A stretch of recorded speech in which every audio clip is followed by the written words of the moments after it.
ದಾವಣಗೆರೆಯಲ್ಲಿರುವಂಥ ಎಲ್ಲ ನನ್ನ ಅಣ್ಣ ತಮ್ಮದಿರಿಗೂ ನನ್ನ ಅಕ್ಕ ತಂದಿರಿಗೂ ನನ್ನ ನಮಸ್ಕಾರ.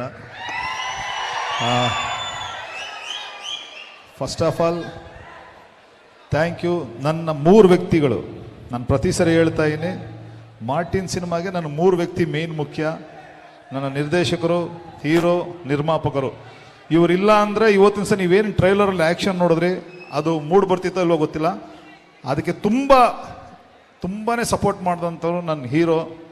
ಏನಂತಂದರೆ ಇವಾಗ ನಾರ್ಮಲಾಗಿ ಯಾವ್ದಾರು ಒಂದು ಸ್ಟಂಟ್ ಕಂಪೋಸ್ ಮಾಡ್ತೀವಿ ಅಂತ ಅಂದ್ಕೊಳ್ಳಿ. ಸ್ಟಂಟ್ ಕಂಪೋಸ್ ಮಾಡಿದಾಗ ಒಂದು ಶಾಟ್ ಓಕೆ, ನಮ್ಗೆ ಓಕೆ ಇರ್ತದೆ. ಬಟ್ ಅವ್ರು ಪ್ರತಿ ಸರಿನೂ ಬಂದು ಮಾಸ್ಟರ್ ಇನ್ನೊಂದು ಏನಾದ್ರು ಬೆಸ್ಟ್ ಮಾಡ್ತೀನಿ, ಇನ್ನೊಂದು ಬೆಸ್ಟ್ ಮಾಡ್ತೀನಿ ಅಂತ ನೀವು ನಂಬೋದು ಇಲ್ಲಾಂದರೆ ಹೆಂಗಾರು ತಿಳ್ಕೊಳ್ಳಿ. ಒಂದೊಂದು ಶಾರ್ಟೂ ಒಂದು 5-5 ಸರಿ ಅವರೇ ಖುದ್ದಾಗ ಮಾಡೋರು. ಯಾಕಂದರೆ ಯಾವುದು ಕೊಟ್ಟರು ಬೆಸ್ಟಾಗಿ ಕೊಡಬೇಕು ಅನ್ನೋದೊಂದು ಪೂರ್ತಿ ಕಷ್ಟಪಟ್ಟು ಕೆಲಸ ಮಾಡಿದ್ದಾರೆ. ನಿಜವಾಗ್ಲೂ ಧ್ರುವ ಹ್ಯಾಟ್ಸ್ ಆಫ್. ನನಗೆ ಅವಕಾಶ ಕೊಟ್ಟಿದ್ದೆ, ಥ್ಯಾಂಕ್ ಯು. ಅಯ್ಯೋ ಸೋ ಸ್ವೀಟ್.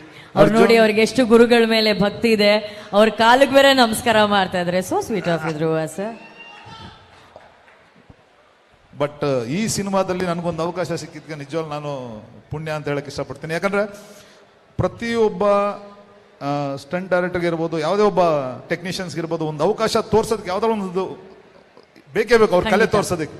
ಬಟ್ ಅದರಲ್ಲಿ ನನಗೆ ನನ್ನ ಕನ್ನಡ ಸಿನಿಮಾದಲ್ಲಿ ಒಂದು ಅವಕಾಶ ಸಿಕ್ಕಿದೆಯಲ್ಲ, ಅದು ಈ ರೀತಿಗೆ ಒಂದು ದೊಡ್ಡ ಬಜೆಟಲ್ಲಿ ಒಂದು ಸಿಕ್ಕಿರೋದು ನಿಜವಾಗ್ಲೂ ನನ್ನ ಪುಣ್ಯ. ನಾನು ಯಾವುದೇ ಕಾರಣಕ್ಕೂ ಅದನ್ನು ಮರೆಯಲ್ಲ. ಉದಯ್ ಸರ್ ಎಲ್ಲಿದ್ದೀರಾ? Thank you so much. ನಾನು ಹೆಂಗೆ ಹೇಳ್ಬೇಕು ಥ್ಯಾಂಕ್ಸ್ ಅನ್ನೋದು ಗೊತ್ತಿಲ್ಲ. ಬಟ್ ನೀವೇನು ಟ್ರೈಲರ್ ನೋಡಿದ್ರಲ್ಲ, ಇದ್ರ ಹಿಂದೆಗಡೆ ನನ್ನ ಶ್ರಮ ಇಲ್ಲ, ಅರ್ಜುನ್ ಶ್ರಮ ಇಲ್ಲ, ಹೀರೋ ಶ್ರಮ ಇಲ್ಲ, ಪ್ರೊಡ್ಯೂಸರ್ ಶ್ರಮ ಇಲ್ಲ. ಅದ್ರ ಹಿಂದೆ 1000 ಜನ ಕೆಲಸ ಮಾಡಿದ್ದಾರೆ. ಅಂದರೆ ಪ್ರತಿಯೊಬ್ಬ ಸಾಹಸ ಕಲಾವಿದರು ಇರ್ಬೋದು, ಆಮೇಲೆ ಅಲ್ಲಿರೋಂಥ ಟೆಕ್ನಿಷಿಯನ್ಸ್ಗಳು, ಲೈಟ್ ಮ್ಯಾನ್ ಇರ್ಬೋದು, ಪ್ರೊಡಕ್ಷನ್ ಅವ್ರು ಇರ್ಬೋದು, ಪ್ರತಿಯೊಬ್ಬರು ತುಂಬ ಕಷ್ಟಪಟ್ಟು ಕೆಲಸ ಮಾಡಿದ್ದಾರೆ. ಎಂಟೈರ್ ನನ್ನ ಸ್ಟಂಟ್ ಟೀಮ್ಗೂ ಥ್ಯಾಂಕ್ಸ್ ಹೇಳಕ್ಕೆ ಇಷ್ಟಪಡ್ತೀನಿ. Thank you so much. And ಒಂದೇ ಒಂದು ಕ್ಲಾರಿಟಿ ಹೇಳ್ಬಿಡ್ತೀನಿ. ಮೊನ್ನೆ ಒಂದು ಇಂಟರ್ವ್ಯೂಲ್ಲಿ ಹೇಳಿದೆ, ಆ ಕಾರ್ ಬ್ಲಾಸ್ಟ್ ಆಗಿದ್ದಕ್ಕೆ, ಆಕ್ಸಿಡೆಂಟ್ ಆಗಿದ್ದಕ್ಕೆ 1 ಕೋಟಿ ರೂಪಾಯಿ ಖರ್ಚಾಯಿತು ಅಂತ. ಒಂದಷ್ಟು ಮಿಸ್ಕಮ್ಯುನಿಕೇಶನ್ ಆಯಿತು. 1 ಕೋಟಿ ನಾಟ್ ಫಾರ್ ಕಾರ್ಗೆ ಮಾತ್ರ ಅಲ್ಲ, ಆ ಕಾರ್ ಗುದ್ದಿದಾಗ ಕಾರ್ಗೆ ಒಂದು 30 ಲಕ್ಷ ರೂಪಾಯಿ ಖರ್ಚಾಯಿತು. ಅದಲ್ಲದೆ ಬಾಂಬೆ ಸೆಂಟ್ರಲ್ ರೈಲ್ವೆ ಸ್ಟೇಷನ್ ಎದುರುಗಡೆ ಕಾರ್ಪೊರೇಷನ್ ಕಂಬಕ್ಕೆ ಗುದ್ದಿರೋದು, ಆ ಕಂಬ ರಿಪೇರಿ ಮಾಡಿಸಿದ್ದು, ಮತ್ತು ಅಲ್ಲಿರೋ ಲೋಕಲ್ ಚಾರ್ಜ್ಗಳಿಗೆ ದುಡ್ಡು ಕೊಟ್ಟಿದ್ದು, ಮತ್ತು ನೆಕ್ಸ್ಟ್ ಡೇ ಇನ್ನೊಂದು ಕಾರ್ ರೆಡಿ ಮಾಡಿರೋದು, ಇದೆಲ್ಲ ಸೇರಿಸಿ ಅಲ್ಲಿಗೆ ಬಂದಿರೋದು.